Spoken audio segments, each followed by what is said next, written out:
Del Rovere imagines that blood will not be spilt. The French king keeps telling him there is no such thing as a clean war, you know. If you want war, I'll do it my way, and he does it his way.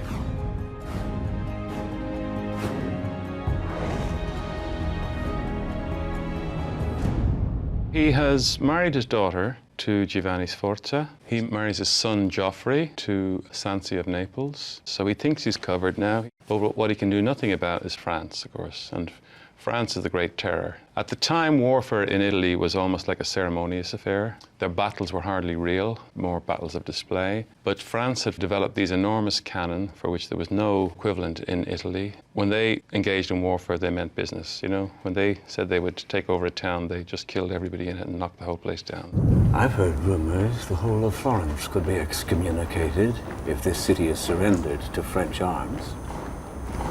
Well then, perhaps that depends on one's definition of surrender. Basically, when the French army came through Milan and into Florence, the Italians were so terrified, they kind of just bowed down in front of them. And all Machiavelli had to use was his wit to maintain the kind of illusion that they hadn't surrendered. My point in that scene where the French king is walking through and he's got his lance at point, these details were very important in those days. You know, at point means I'm ready for battle. At rest means I'm not threatening you. And there were no two positions between those positions, but Machiavelli invented one. This is the chair of St. Peter's. We are the voice of the living God. We will occupy this chair until our death, and the fires of hell shall rain down on those who would oppose us.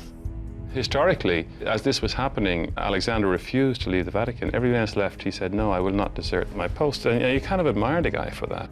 These events bring him down to the very heart of the question, you know, what is this position that I've got myself into? It's kind of one where he represents the entire of Christendom. So he says to himself, I cannot leave this position. He decides to stay there, and he decides to use all the majesty of his position to overawe the French king.